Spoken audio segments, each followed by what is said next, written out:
then coming with that is the fear of doing something that would cause the devil to get in. It could happen basically anytime from a whole list of very vague things. I've got 3 examples for you. Clearing your mind. Demons. Passing out or having surgery. Risk of demons. Ooh. Watching Harry Potter. Certain demon possession.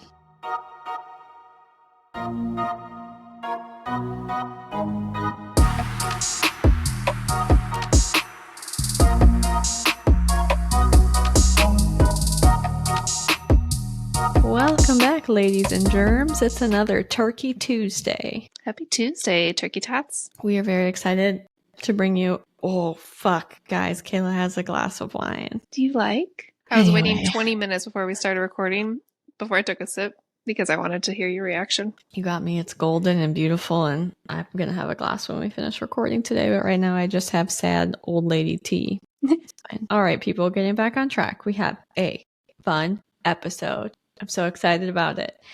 I keep seeing jokes about how millennials are all traumatized and we all have anxiety, and how we grew up in this weird multiverse of problems. I don't know what the right word would be exactly, but Kayla and I thought it would just be really fun to figure out what our worst childhood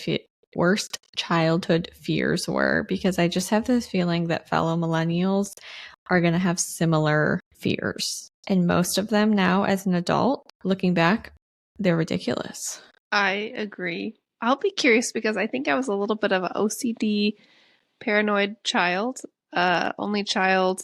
We'll get into it, but I don't know if anyone else is going to have my fears. So we're going to see. Yeah. And someone out there listening also has OCD and is going to understand what I'm saying. So we've compiled our top 10.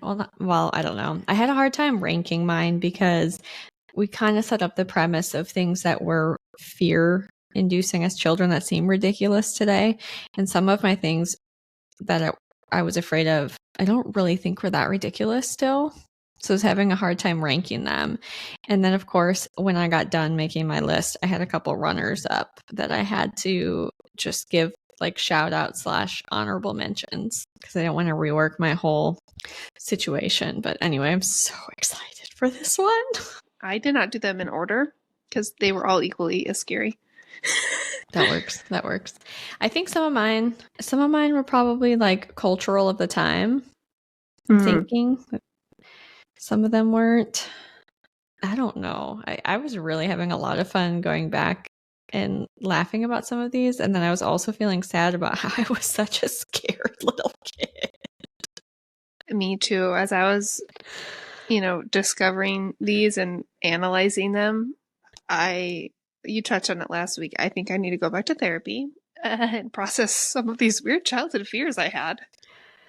I want to know I think our list, yours is probably going to end up being a little more specific. Some of mine are a little more general, and that's fine. But I do want to know if there's anyone else from other generations listening, like the Xers, Gen X. Do you guys have weird? I want to know if we have overlapping fears. Some of them I'm going to blame on movies. Mm-hmm. I'm curious, and I'm curious if the Z's had similar ones. Anyway, let's get into it. Do you want to go first? You go first. Okay. Number 10 on my list of childhood fears that now seem crazy was being kidnapped. I put this is again where I was saying I put this at number 10 because I don't think that's a ridiculous fear to have considering the culture and what was happening at the time that we grew up, because for me this was top tier scary, and looking back I don't feel ridiculous about it. I think the coverage on the news is what really stirred this up, besides probably having kind of paranoid parent. There were just a lot of, I think kidnapping was a fancy thing to talk about on the news, and then the pinnacle of all fears combined was the Elizabeth Smart story. Do you remember that? Vaguely. I feel like I've watched so many shows and or docuseries that I don't remember that one as much. Can you remind me? So let's just, as children, set the scene to know, I'm backtracking. Your bedroom and your house was supposed to be your safe space. And when you're a kid, it's being home alone is scary, but it's supposed to be fine if your parents are there. So Elizabeth Smart got kidnapped out of her bedroom window while her family was home and everyone was asleep. Terrifying. Nightmare of all nightmares. Somebody, second story, the fucking second story window. I think it turned out it was someone they had hired to do work for them. Anyway, he climbed a ladder, went in the window, snatched her. Her sister was sleeping in the bed in the same room. And then, horror of all horrors, held her hostage, basically. I think she had 2 kids by him. It could have been 3. They found her. They found her when we were adults. Holy crap, holy. It's now And she's coming been back alive to that me. whole time. But that one especially was just so terrifying. It's terrifying no matter what, but I think we were similar ages to her when it happened. So that made it horrible. Being taken out of your house while your family is there, horrible. And then, I mean, the whole thing just, the kidnappers. It was one thing to think like, okay, I can just stay away from the white van and I don't talk to strangers. But this was in the house. It's, if you're not safe in your bedroom, where are you safe? That's terrifying. I remember stranger danger, but this is a whole other level of fear you can't avoid. No. So here I am just thinking be snatched all the time. Were the windows not locked? I don't know. I mean, I guess not, but you normally in your life, I don't know. Second story seems a pretty safe bet. See, this is me being paranoid because I always made sure my windows were locked, even though I was on the second story. It's funny that you start off with kidnapping because I thought of that one, but mine goes more into abduction kidnapping because, of course, on my list is alien abductions. You were scared of aliens as a kid? Yeah, I think it's more so now, honestly, but it started back as a kid. I don't think it was super, super young because it wasn't as talked about, but I would say, late middle school, even early high school. I know I'm being a little scaredy cat, but it was just this weird, what if someone, I can't even do anything. It just is going to beam through the house and suck me up. And then am I going to come back? Am I going to be gone forever? Am I, I don't know. I never knew this about you. It'll be really interesting to see how many of these you were aware of because I had a lot of deep-seated fear and paranoia that I don't think I talked about too much. Another thing I was horribly afraid of, which again is such a product of the times, was being the victim of a serial killer. Again, not likely, but still definitely terrifying. I should have done a little bit more research, but I'm pretty sure the 90s is when we really got into talking about serial killers. The FBI and their profiling program that may have started in the 80s. And I think serial killers were just the rage to report on. And of course, I was paranoid. So going back again to your top tier fears, you think being in your house is safe? Not in the 90s. And why or how, but the most prolific serial killer, and I remember vividly, and I heard about him on the news, and I was terrified of him ever since, was BTK. Do you remember him? Not in the moment. Honestly, I didn't understand back when we were younger, but now hearing the stories and watching it on Netflix, I believe it's on Netflix. Yeah. Bro. Horrifying. Why did I know the details? Why did I know? Ask. Yeah. How did you know that much as that age? I have no idea. I remember vividly knowing that he had murdered a bunch of people. He had not been caught. And just the moniker BTK is horrifyingly scary for a child. So the whole bind, torture, kill thing, not good information for my over imaginative brain. And then, of course, the nightmare of all nightmares, one of the families that he killed, he was waiting for them in their basement. Oh.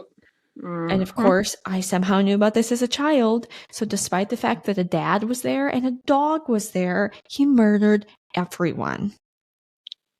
And as if basements weren't scary enough, I had to worry that BTK was lurking in my basement.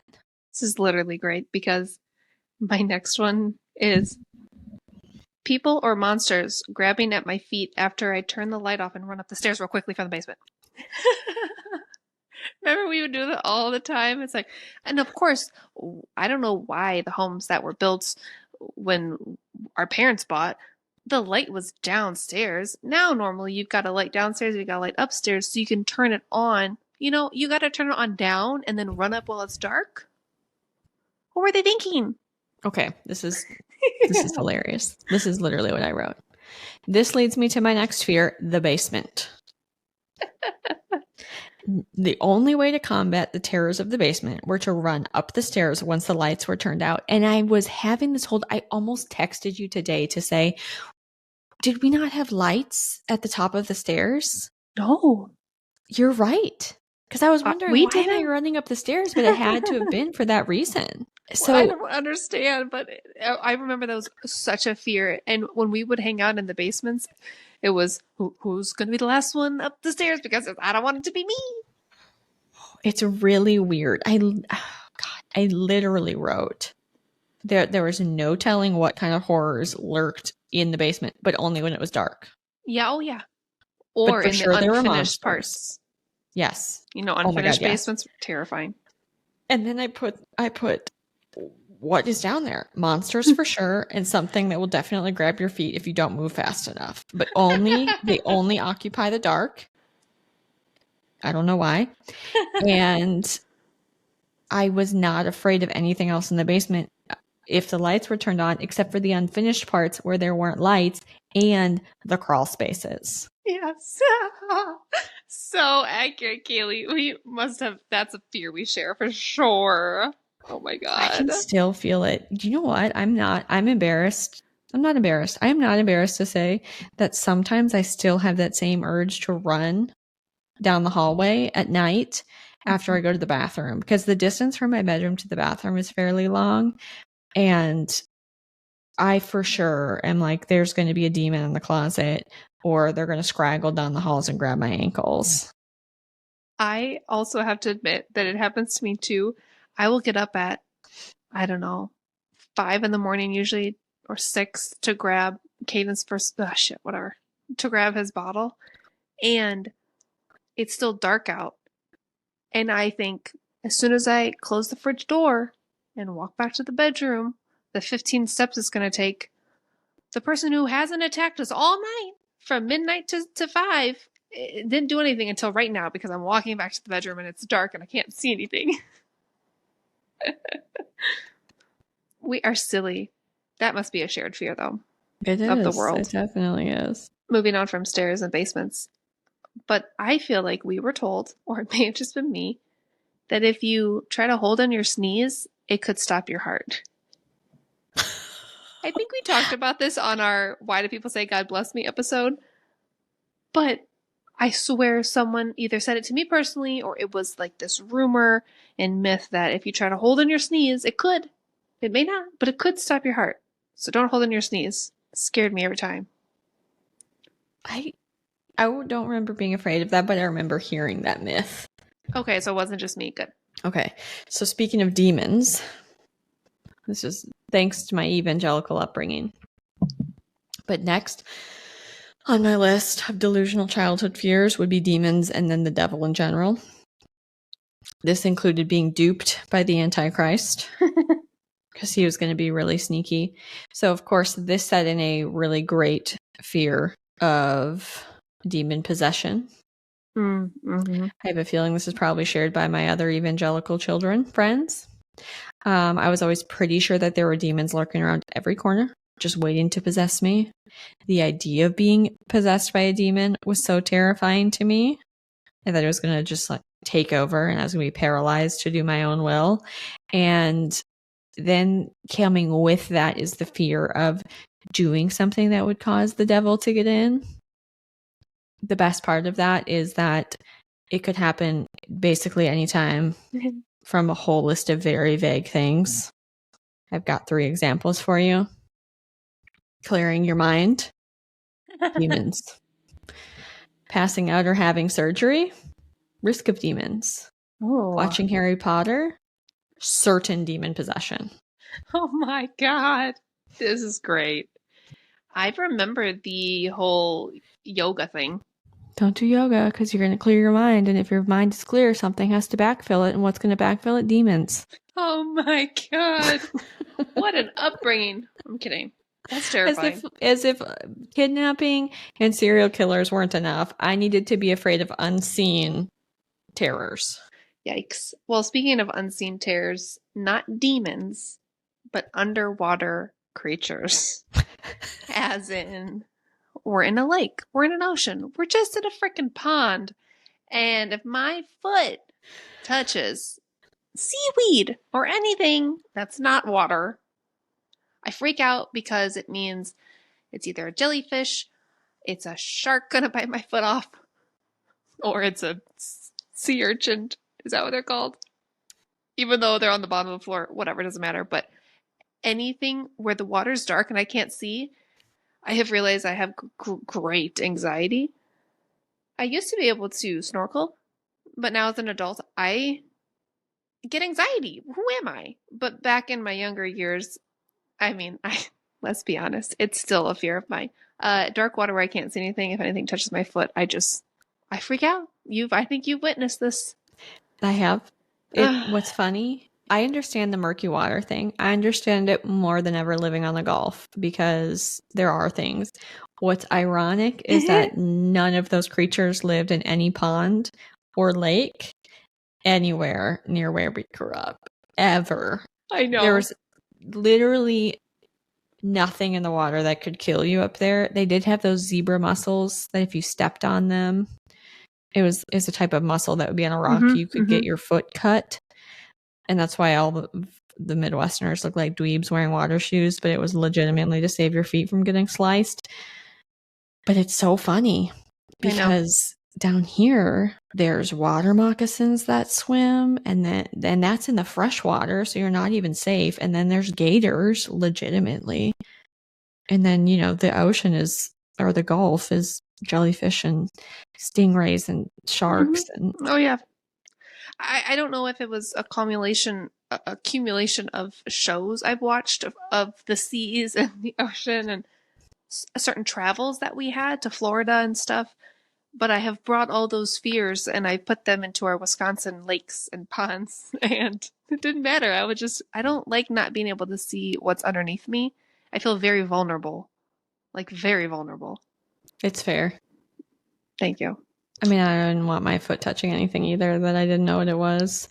Shit, now if my hair floats around the side and I catch the darkness out the corner of my eye, I freak the fuck out. So, no judgment. Yep. For an abrupt change of pace, I was afraid of sudden infant death syndrome.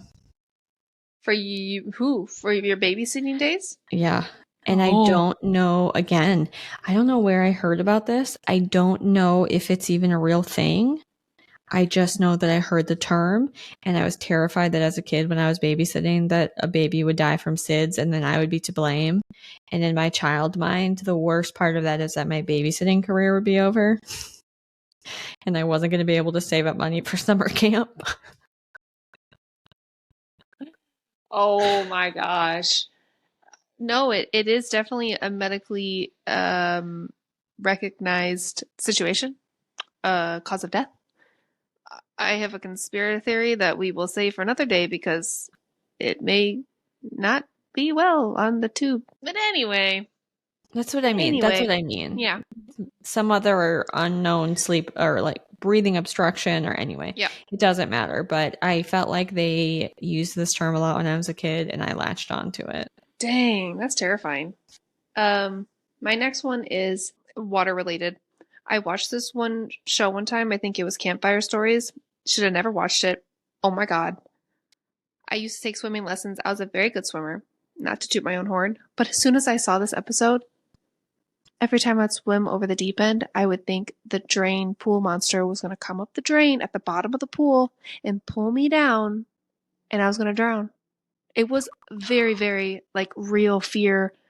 I wanted to quit swimming lessons because it was so bad. Oh, I'm very embarrassed to no. say, but that was a really, really bad one for me. I was scared of the drain sucking me in, sucking my hair in. You know, the flappy one? I Yep. was like, I didn't like that thing. This has definitely got to be a 90s kid fear, but spontaneous human combustion. It's another one. I don't know who reported on it. I don't know how it got in my head. I can close my eyes and I can watch the news story of a man walking down the street and then they CGI burst him into flames. He was just on his way to the office and just poof. Yep. I was just so afraid that either I was going to spontaneously human combust or that I was going to see someone else spontaneously human combust. And as with the demon possession fear, it was the lack of specific information that made this so much more Yes.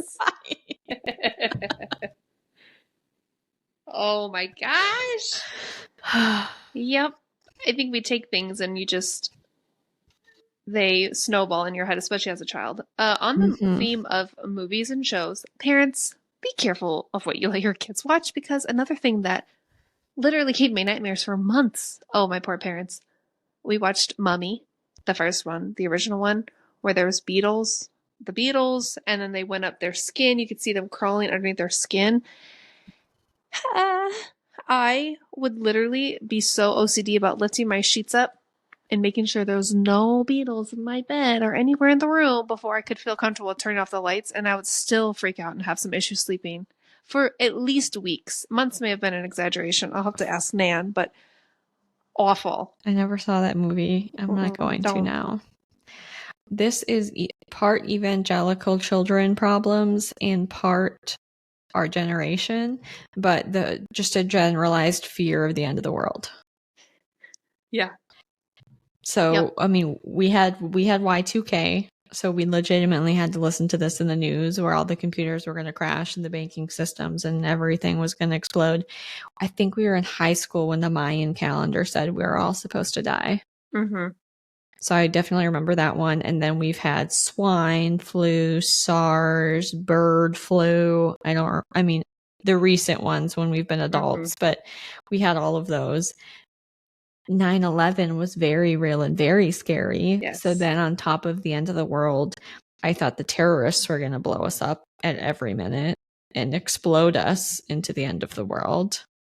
And then again, just another cool layer on top of that is, that Jesus was supposed to come back and that was going to be the end of the world. So there were just constant end of the world fears. Dude, yes, that just reminds me. What was the substance that people thought they were getting mailed? I can't remember. Oh my God. I should remember this because this was a real thing that people still freaked out about at my last job. It's going to bug me. Anthrax. After 9/11, I didn't add that on my list, but you just reminded me. Every piece of mail, I would literally, I still subconsciously do this to today. I will open the mail and hold my breath while I open it, just to make sure there's no powder going to spew out. Isn't that ridiculous? That is so amazing. I didn't have that on here, but that just reminded me. Holy shit. Oof. The anthrax was scary. And then what was so weird is I had forgotten about that being a deep-seated childhood fear of anthrax. It wasn't, I don't even think I thought about it in the mail. I just somehow thought I was going to be exposed. But so weird, at my old job, people would mail powders in letters. It would usually be cornstarch and bullshit. But when you didn't know, and then the poor clerks would open it and poof, and we'd all have to evacuate. It was so fun. Oh, that's terrifying.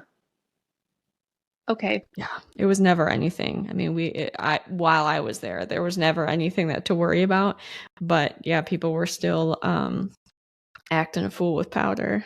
So tied into my fear of the world ending was, of course, the ultimate evangelical child fear of all fears, being left behind. So waking up one morning and everybody else got raptured and I didn't.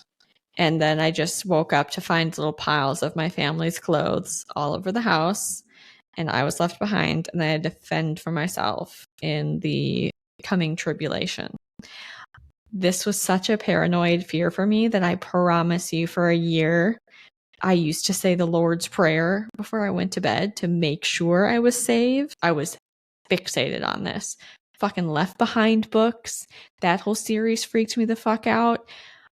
I read them. Terrible. Absolutely terrible decision. Then they made the teen version. Read those. More terrible decisions. That's awful. That's so sad. Ridiculous. What were they teaching us in youth group? My last 3 all stem from my little house, typically always at night, potentially because I was blind and I can't see without my glasses. But the first one that's not so much having to do with my glasses is my OCD paranoia of starting a fire if the light switch wasn't all the way turned off. Oh, I remember this. So it's very ironic because I thought that if you didn't flick the light switch on or off hard enough and it was kind of stuck in the middle, that somehow, some way that was going to catch the fire. Probably not. Some electrician can tell me that I'm stupid. So what I would do, OCD Kayla would flick it on and off until it felt like really good and like it was definitely off or definitely on. And I ironically was probably flipping the light switch on and off so many times in rapid succession that probably would have had more reason to start a fire than just being stuck in the middle. But whatever that was, that lasted a really long time. Like a long time. My fear of fire because I didn't turn the light switch on or off the right way. I think I remember. I just remember noticing like Kayla's real about the lights. It's very weird.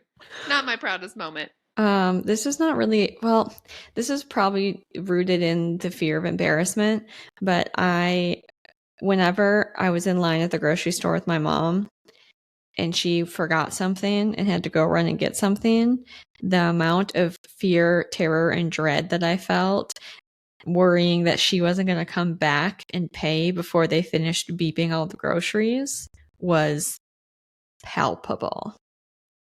That's a great one. I think all of us in our generation can feel that. Just that feeling of being stuck there. I don't know why I thought the person checking out the groceries was going to stare at me and be mad that I didn't have a form of payment.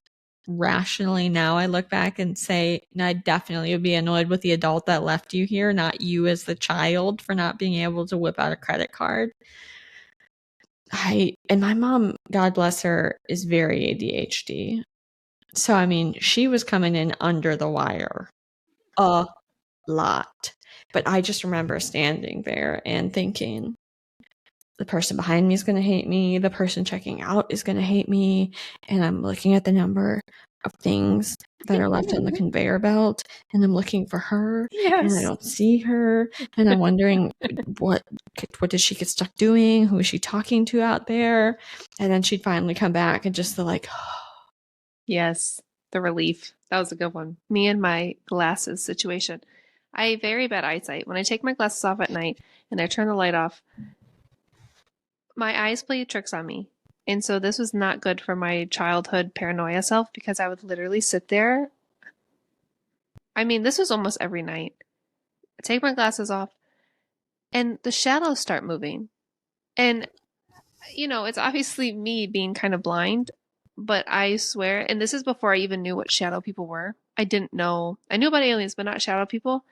And I swear I would think there's like a shadowy person like in my room because my eyes are playing tricks on me. Hopefully. But that was bad. That I should have I don't know what I should have done, but I'm glad that you didn't grow up in a demon family because that would have not been a good combination. A good thing to lay on top of that. My number one most irrational fear was the fear of quicksand. Oh, that's a good one too. And this is for sure common in our 80s and 90s kids. The worst one for me was Neverending Story when a Treyu's horse gets sucked into the quicksand. I forgot about that. I guess spoiler alert. And the thing that was so awful, one is that an animal died, so I hated that. But the quicksand, no matter how much you fought, the worse it was for you. So not only did I learn to be afraid of sand and that I might randomly get sucked into the ground, but it's also the lesson of don't fight it or it'll be worse. So you just slowly sink into your death? I have Princess Bride no had idea. that too with the quicksand. Yes. And this has directly translated into an adult fear of sinkholes. Oh, yeah. Because if that is not the modern day version of quicksand, I don't know what is. Okay, my number one fear is only unique to me, but again, little Kayla in the dark room with no glasses. Here's the thing. I had no nightlight in my room that I remember, but I would leave the door cracked and the hallway light was on, like down a little bit. My eyes would play tricks on me with the light, and I swear to God, on a monthly basis at least, I would think there was a fire in our house.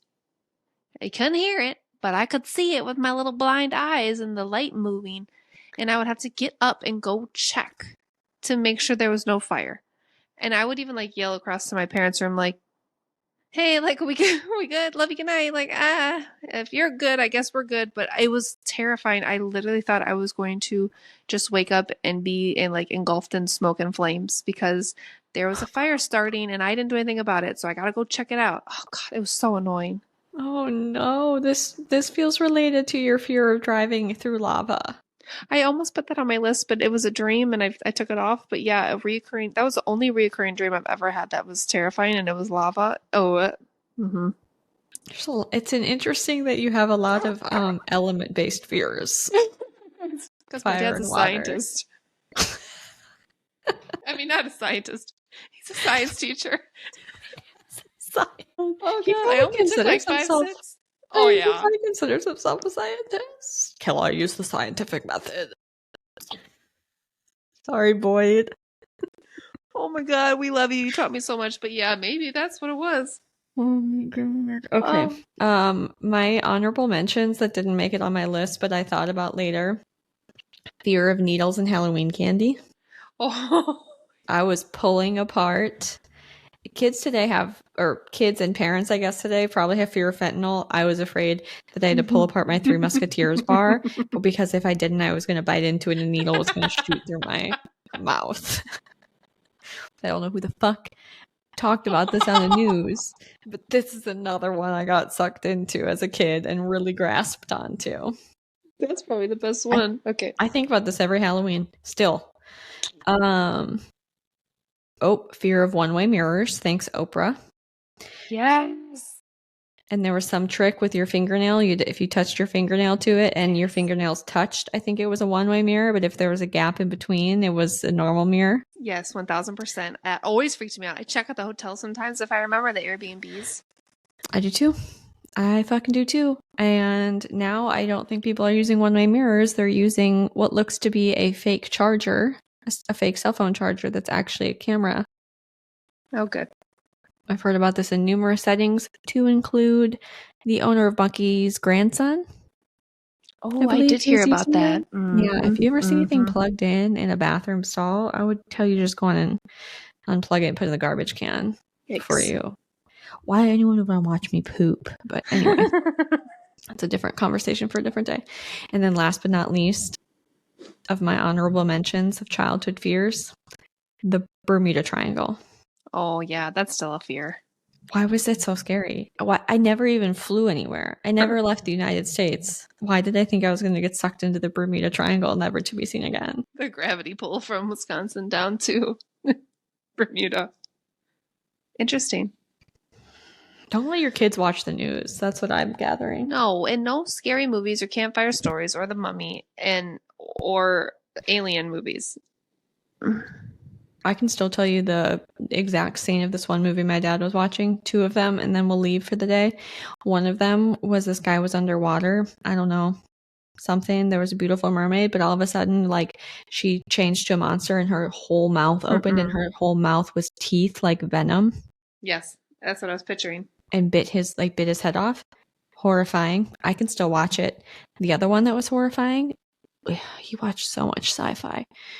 These people lived in a clear sphere as if it was a dome, a bubble dome, and everything inside the dome looked idyllic and beautiful, and they wanted to get in, and so they spent all this time trying to figure out how to get in the dome, and they finally figured out that if you if you repeatedly tapped on it, it would glitch and you could get in.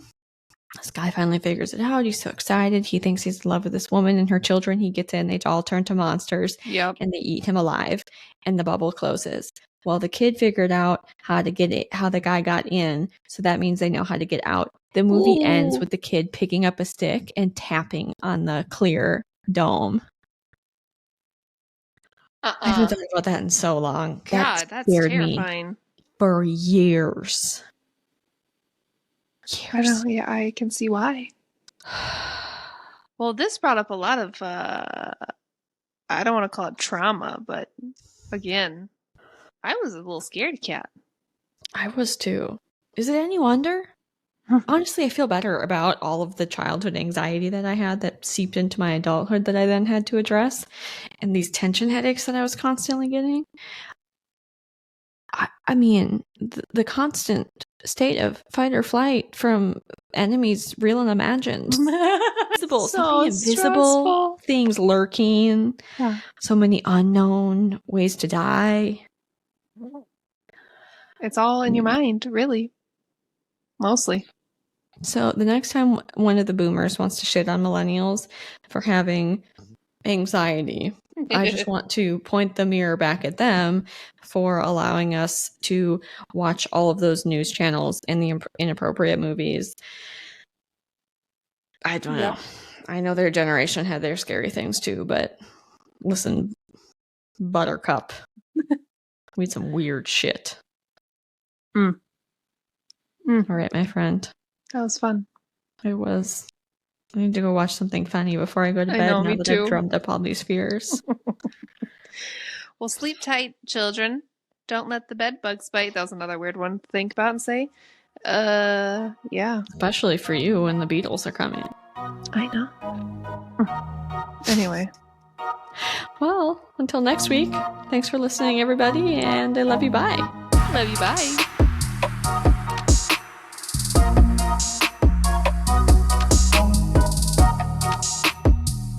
Did you hear that noise?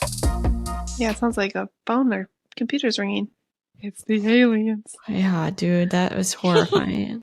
That was my work noise, but my work phone is not ringing. Okay, that freaked me the fuck out. Anyway.